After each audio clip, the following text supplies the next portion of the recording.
Um, I've loved farming my entire life. I've loved growing things. I've always had a dream of having a farm of my own.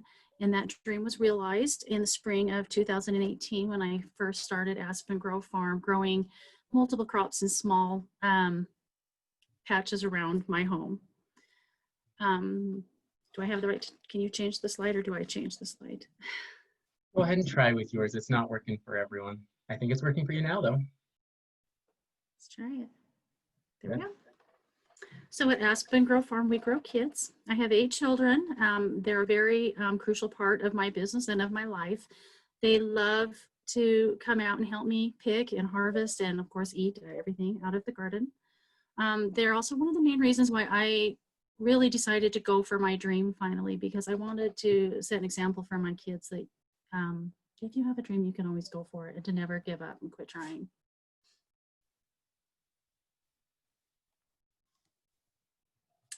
When I started my business, the Hamilton Farmers Market was the first place that I ever actually tried selling anything. And it has been a great place for me to test the market, to test new flavors of my jams and syrups and see what customers are really liking and interested in.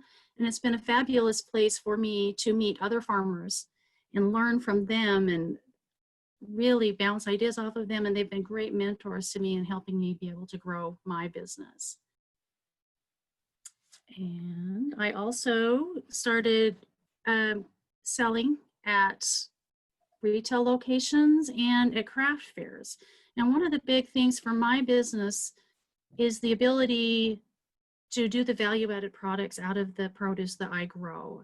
And that allows me to be able to extend my selling opportunities throughout the whole year rather than just the regular farmer's season. That's been huge for me to be able to fund the farm as I get it up and going and off the ground. Next slide. When I began the farm, I grew multiple varieties of crops, mostly because I felt like I wanted to be able to keep my name out there as a farmer when I first began.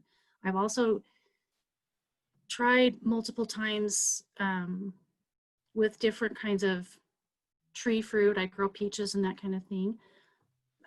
But I want to focus primarily on berries. They're the love of my farming life, the thing that I'm really passionate about. But berries take about 3 to 4 years to get well established before you can actually get a marketable size of crop. So in the interim, I focused on some vegetables, smaller fruit crops, and on my processing of my gourmet jams and syrups.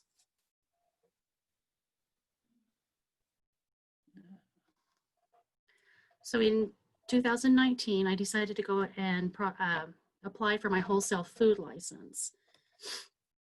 And this license has allowed me to expand my business into the retail market and has given me a lot more of selling opportunities. I'm able to sell online and also to sell into retail locations. And with the wholesale license, I have moved production out of my kitchen and into a commercial kitchen where I am able to greatly increase my productivity. And increasing my productivity obviously means I'm able to sell a lot more product. And this is crucial for me as I move into my honeyberry business, because it's a great avenue for me to get the honeyberry name out there before my crops actually make it to market, because they're a very relatively unknown crop. Most people don't even know what a honeyberry is. And so this is really branching out for me on new ground.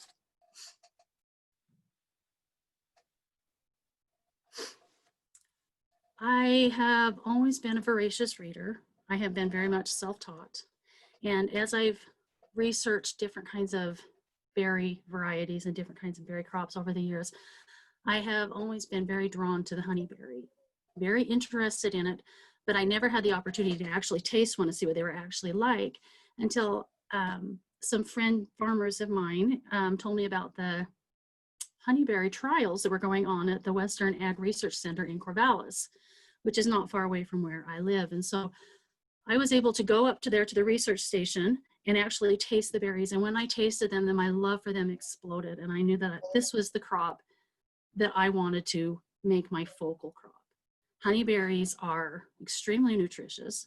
They taste like Some people say a cross between a raspberry and a blueberry. Some people say maybe a cross between a cranberry and a blueberry, and I think that kind of depends on the variety that you are able to taste.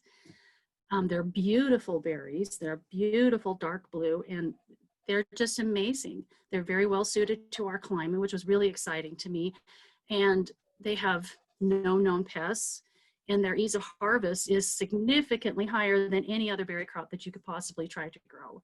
And so with all of these things in play, I just fell in love with them, and I wanted to really try to get my feet into this market. And about this time, I also had the opportunity to lease a large piece of ground down in Corvallis, which has really opened up my ability to actually grow the crops to a level that I can actually be able to, well, get enough of it out there at the market so that people actually know what it is. And I knew if I was going to do a new crop like a honeyberry, I had to have more than just a little bit at one farmer's market before people would really know what it was and start looking for it like they look for the huckleberry. And so with that larger piece of land, I was really excited to be able to push forward. And also through the research station, they put me in touch with growers in Canada where all of our plants come from.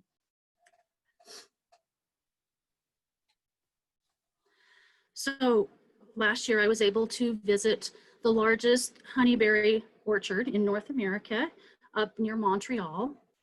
And this was really important for me because this farm grows them actually as a business and not just as research. And so most of the growers around here are mostly just research type growers that trying to figure out the plants and what they do and better cultivars. And so I wanted to see how somebody actually did it as a business and made a success of it. So while I was there at the Indigo Farm in Montreal, I was able to see every aspect of growing honeyberries, from irrigation, fertigation, to how it was harvested, how they were cleaned and packaged. And one of the biggest things was being able to talk directly with the owner, Manuel, about his marketing strategies and different tips and tricks of what he had tried to get his product out there in the market and to get it to be well known. So that was huge for me as I start my own business. How do I market it? How do I get it out to my consumers?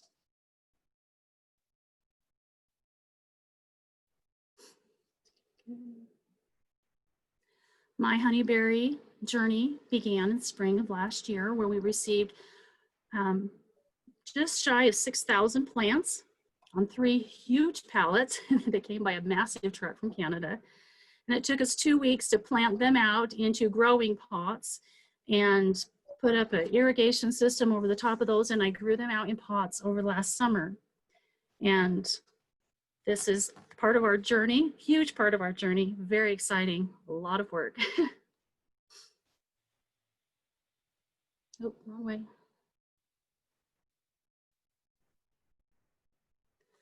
So this is my honeyberry orchard today. They are just starting to wake up. I am very excited about this journey. My dream for Aspen Grow Farm is to have a place where people will want to come to the farm. They will want to be able to and have the opportunity to pick fresh berries.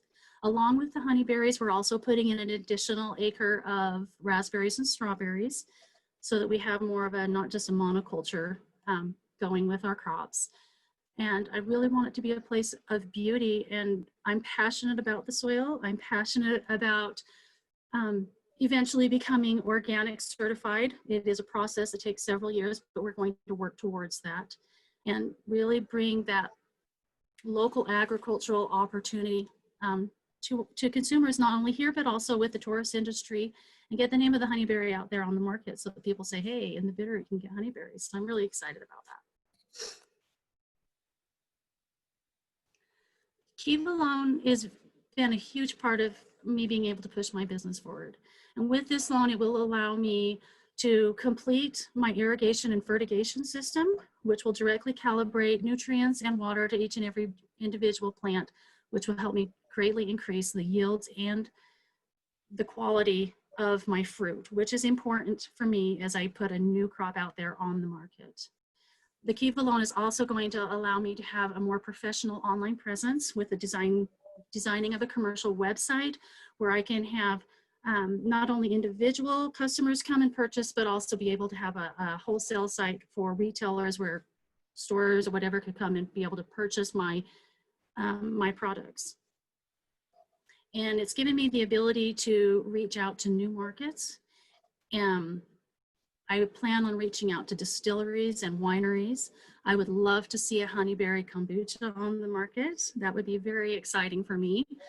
And it's increased my production of value-added products, my ability to get them out there. We've reached out to weddings and different kinds of personal venues like that. And so I'm really excited going forward with my business. I want to tell everybody, thank you for supporting me. From CFAC, from the Western Ag Research Center, that I couldn't have done it without their knowledge and expertise and their ability to back me up. To Kiva, for this wonderful opportunity they've opened up to us, and I've loved getting to know all the other people, and I love my lenders, and I'm so grateful for all of you for supporting my dream and helping me to get this off the ground. So thank you.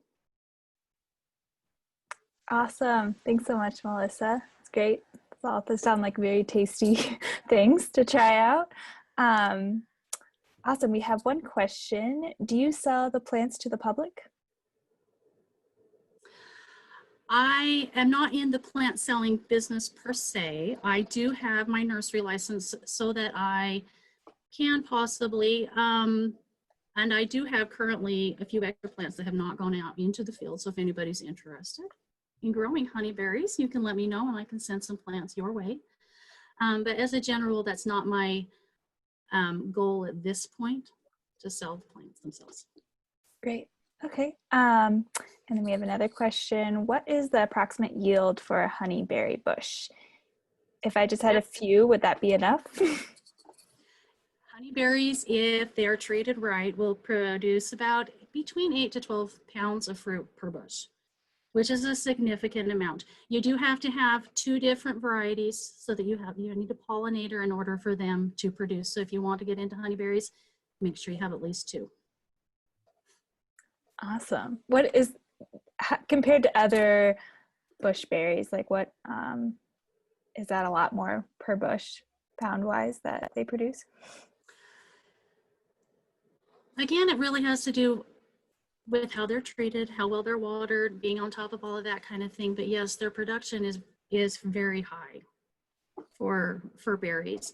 And because you don't have to hand harvest them, you actually shake the bush and the fruit is able to fall down into a basket and catch them. And so the ease of harvest is significantly higher. You have less crop loss. And so your yields are going to go up because of that as well. So. Gotcha. Awesome. It doesn't look like we have any other questions so far. Yeah. Yeah, I think that's it. Awesome. Thanks so much, Melissa. Next up, we have Dave, who's gonna talk about how you guys all can lend, and also how to join the CFAC lending